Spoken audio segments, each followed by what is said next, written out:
قانون وراثت کیا ہے اور یہ کب اپلائی ہوتا ہے؟ قانون وراثت کا تعلق کسی بھی پرسن کی پراپرٹی سے اس وقت کنیکٹ ہوتا ہے جب اس بندے کی ڈیتھ ہو جاتی ہے۔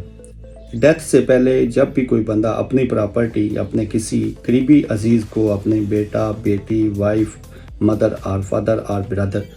ان میں سے کسی کو بھی یا دیگر کسی قریبی شخص کو گفٹ کرتا ہے تو وہ وراثت کے زمرے میں نہیں آتی۔ وراثت کا پیورلی تعلق اس بندے کی ڈیتھ سے ہے۔ جب وہ بندہ انتقال کر جاتا ہے تو اس کی جو پراپرٹی ہوتی ہے وہ جب تقسیم ہوتی ہے تو وہ قانون وراثت کے تحت تقسیم ہوتی ہے۔ اب قانون وراثت پاکستان میں مسلمز کے لیے جو اسکول آف تھاٹس ہیں ڈیفرنٹ، لائک شیعہ ہے، سنی اسکول آف تھاٹ ہے، اس میں آگے حنفی ہیں، جو بریلوی ہیں، اور اسی طرح اہل حدیث ہے، تو ہر سیکٹ کا اپنے قانون وراثت کے تحت اس کی پراپرٹی تقسیم ہوتی ہے۔ اور اب اس میں جو پرائم نقطہ یہ ہے کہ وہ جو اسکول آف تھاٹس ہیں وہ ڈیسیزڈ کی بات ہو رہی ہے، کہ یعنی جو ڈیسیزڈ ہے، جو مرنے والا ہے، اس کا بلیف کیا تھا، کیا وہ سنی اسکول آف تھاٹ سے تھا، شیعہ اسکول آف تھاٹ سے تھا، یا جو بھی دیگر سیکٹ ہیں، اہل حدیث ہے۔ اب میں یہاں پہ ڈفریشیٹ اس لیے کر رہا ہوں کہ جو اسکول آف تھاٹ ہیں ان کا تھوڑا بہت ڈفرینس ہے انہیریٹنس میں۔ مثلاً یتیم پوتے کے حوالے سے کہ وہ دادا کی پراپرٹی سے کیا یتیم پوتے کو ڈائریکٹ حصہ جاتا ہے کہ نہیں۔ فار ایگزامپل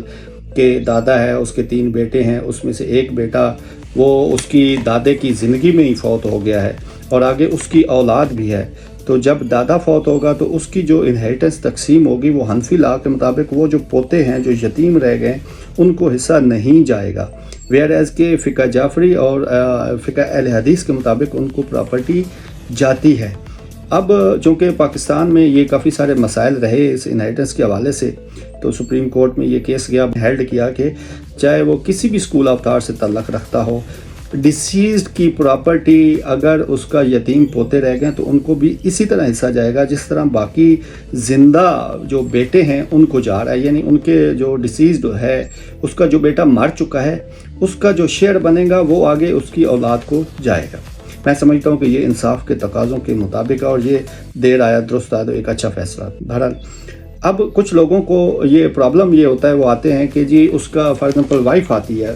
کہ جی میرا ہسبینڈ ہے، اس نے دوسری شادی کر لی ہے اور مجھے خطرہ ہے کہ وہ اپنی پراپرٹی دوسری وائف کے نام پہ منتقل کر دے گا، تو اس کا کوئی حل بتائیں۔ اب وہ سمجھتے ہیں کہ ہم چونکہ وراثت کے حقدار ہیں تو اس حساب سے، جب بیٹے بعض اوقات آتے ہیں کہ جی ہمارے والد نے کسی ایک بیٹے کو اپنی پراپرٹی ہبہ کر دیا ساری، تو اس کا ہمیں بتائیں جی۔ اب یہاں پہ مسئلہ یہ ہے کہ کوئی بھی زندہ انسان اپنی جو اس کے نام پہ پراپرٹی ہے وہ اس کے ساتھ کچھ بھی، اس کا ہر رائٹ ہے، وہ اس کو سیل کر سکتا ہے، اس کسی کو گفٹ کر سکتا ہے، یہ اس کا حق ہے۔ وہ اس پراپرٹی کا جب تک مالک ہے وہ اس صورت میں کچھ بھی اس کے ساتھ چاہے سیل کر سکتا ہے، کسی کو گفٹ کر سکتا ہے، جو بھی اس کا، یہ اس کو کوئی روک نہیں سکتا۔ اب اگر فار ایگزامپل کوئی لڑکی ہے، وہ سمجھتی ہے کہ اس کا باپ اس کی پراپرٹی یعنی یا اپنی جو اس کے باپ کے نام پہ ہے وہ کہیں بیچ رہا ہے یا کسی کو گفٹ کر رہا ہے اور اس کو محروم کر رہا ہے، تو وہ اس طرح تو باپ کو نہیں روک سکتی، لیکن اس کے پاس ایک آپشن ہے کہ وہ والد کے، پہلی بات تو یہ ہے کہ ہماری سوسائٹی میں اس طرح کی نارمز نہیں ہیں کہ بیٹی باپ کے خلاف اس طرح کی کوئی کورٹ پروسیڈنگ کرے، نارملی ایسا نہیں ہوتا، بہت ریئر کیسز ہوتے ہیں۔ بہرحال اگر ایسی نوبت آ جائے تو بیٹی صرف یہ حق اپنا استعمال کر سکتی ہے کہ وہ اپنے باپ سے اپنا مینٹیننس کلیم کر سکتی ہے، اپنا نان و نفقہ اور رہائش ریزیڈنس کلیم کر سکتی ہے۔ بہرحال اکثر وائف کو یہ ایشو ہوتا ہے کہ اس کا ہسبینڈ سیکنڈ میرج کر رہا ہے تو وہ ساری پراپرٹی اپنی دوسری وائف کے نام پہ کر رہا ہے، تو وائف اسی صورت میں اس کو روک سکتی ہے اگر وہ پراپرٹی اس کے نکاح نامے میں لکھی ہوئی ہے یا کوئی ان کا ایگریمنٹ ہوا ہے ریٹن، اور ایون اورل کوئی اگر وہ ثابت کر سکتی ہے کہ مجھے یہ پراپرٹی میرے ہسبینڈ نے پہلے مجھے دے چکا ہے اور اب یہ آگے سیل کرنا چاہ رہا ہے، تو بہرحال اس صورت میں وائف کے پاس تو صرف اونلی سلوشن یہ ہے کہ وہ اپنا، اگر اس کے نکاح نامے میں وہ پراپرٹی لکھی ہوئی ہے تو وہ کلیم کر سکتی ہے، کہ اس کو روک سکتی ہے، اسٹے لے سکتی ہے اس پراپرٹی کے خلاف جو وہ سیل کرنا چاہ رہا ہے اس کا شوہر۔ تو بہرحال